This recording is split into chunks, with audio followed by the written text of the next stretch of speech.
안녕하세요. 한양대병원 내과 임영효입니다. 내가 먼저 해야 되는 거 아니에요?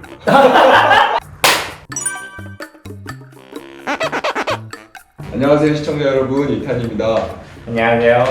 한양대병원 내과 임영효 교수입니다. 요즘 우리 전 국민들의 골칫거리, 걱정거리인 코로나19 바이러스에 대해서 조금 더 쉽게 좀 접근을 해보고 정보를 얻기 위해서 특별히 아주 바쁘신 우리 의사 선생님 한 분을 모시고 이렇게 촬영을 하게 됐습니다. 저희 둘의 인연에 대해서 알고 싶어 하지 않으실 수도 있지만 저희는 그 특전사에서 전무죠. 저는 법무관으로, 저는 군의관으로 같이 낙하산에 타다가 마음이 통해서 많은 분들이 궁금해하시는 게 일단 그건 것 같아요. 이 코로나19가 과연 이 전염성이나 이 위력이라고 하는 게 얼마나 큰 거냐. 특히 우리가 많이 알고 있는 전염병인 메르스, 사스 이런 것들이 있었는데 그런 거에 비해서 과연 이게 도대체 얼마나 위험한 질병이냐.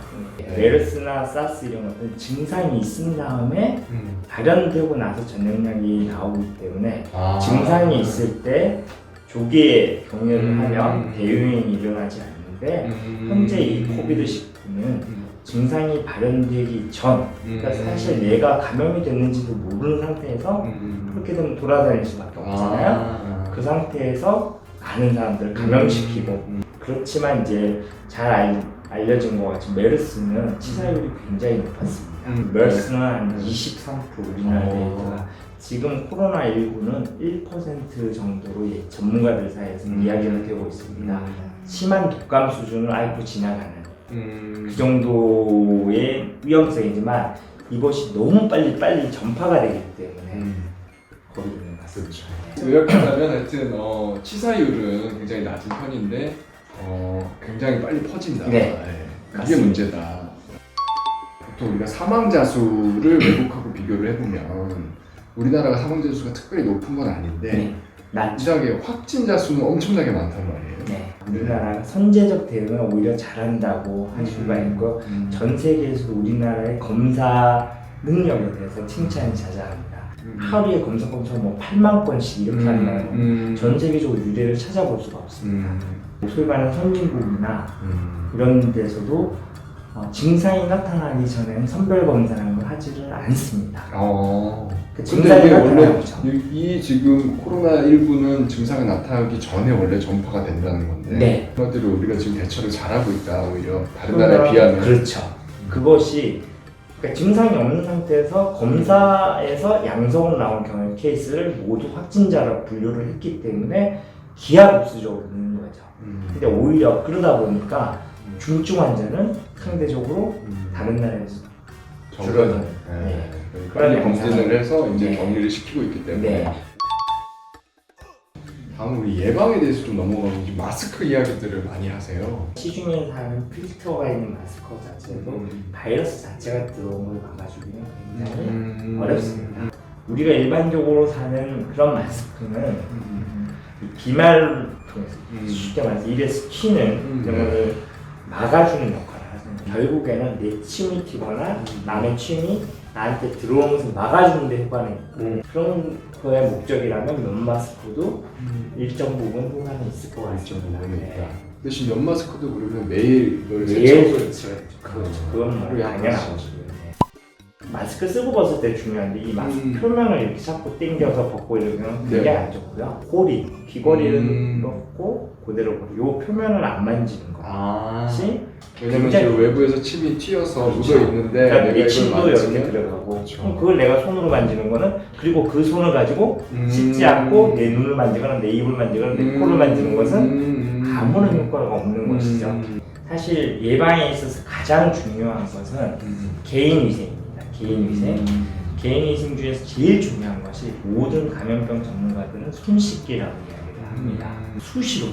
그게 꼭 알코올 세정제가 있어서 되는 건 아니고요. 습관적으로 비누로 30초 이상 손을 충분히 씻어서 흘러내리는 것만 해도 충분한 제대로 된 손 씻기를 한다면 충분한 방어가 될 수가 있고요. 알겠습니다. 오늘 아주 유익한 시간을 갖고 있는 것 같습니다. 사실 오늘 우리가 가장 궁금했던 내용들로 이제 들어가려고 하는데요. 이 어린이, 저도 지금 아이를 2명 키우는 입장에서 신경이 많이 쓰이는데 어린이들이 이 코로나19 바이러스에 대해서 좀 약한 편인가요? 네. 그 원인은 잘 알 수 없지만 네. 어린아이들은 비교적 좀 안전한 것으로 되어 있고 실제 어. 환자 수도 적고 환자가 발생을 했다고 하더라도 그 증상은 비교적 경미한 것으로 이렇게 데이터가 나와 있어서요. 하지만 가능하면 어린아이들이 걸리지 않는 것이 굉장히 중요한데요. 네. 지금 우리나라의 몇몇 사례들을 살펴보면 결국에는 어른들의 잘못이 크다고 할 수 있습니다. 집에서 아이들과 같이 이제 생활하는 이제 부모 입장에서 특별히 또 조심해야 될 것들이 있을까요? 예를 들면 뭐 수건을 따로 쓴다던가. 소위 말하는 유행성염기나 독감이나 이런 것들 네. 따로 많이 우리 해왔죠. 네. 근데 증상이 없다면 네. 없을 때도 좀 따로 쓰고 그래야 될 필요가 있나요?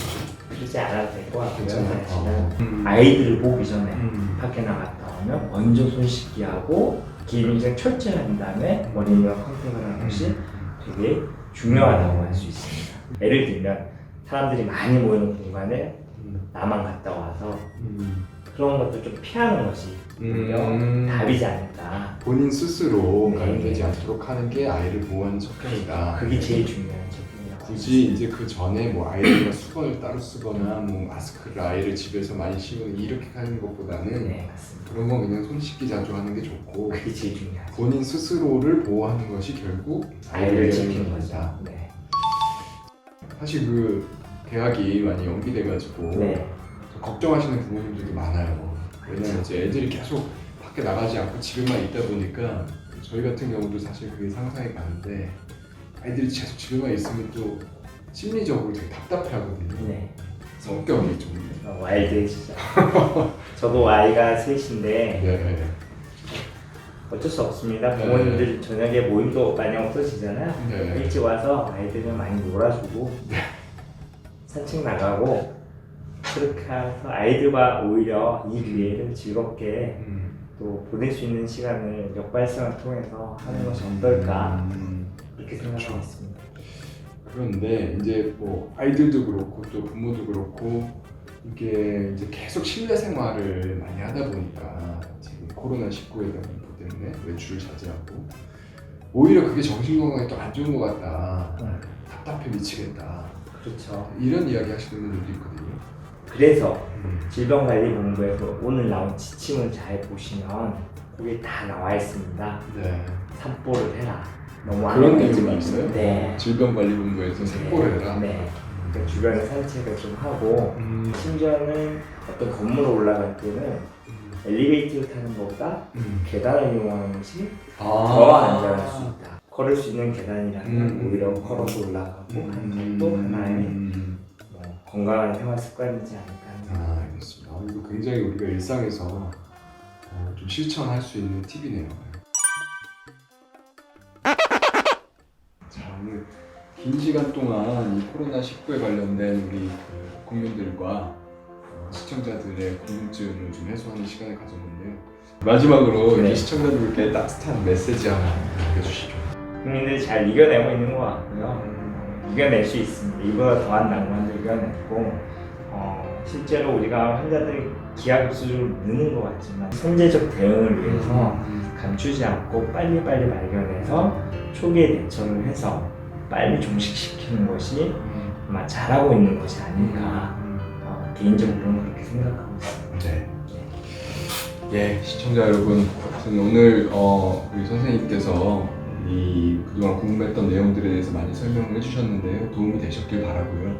저도 사실은 이제 아이를 키우는 아빠로서 막연한 공포가 되게 많았는데 좀 불필요한 공포에 대해서는 좀 네, 해소할 수 맞습니다. 있는 시간이었던 것 같고 또 뭘 조심해야 되는지 그런 것들을 좀 알 수 있었던 유익한 시간이었던 것 같습니다. 마스크가 없어서 힘들어하시는 분들도 계시고 또 집에만 있어서 답답하다 이렇게 힘들어하시는 분들도 있고 또 이제 그것보다 훨씬 더 심각한 문제는 이제 코로나로 인한 사회적 경제적 활동이 지금 위축돼서 우리 소상공인분들을 중심으로 해서 굉장히 경제적 고통을 받고 계신데 이 힘든 시기가 영원하지는 않다.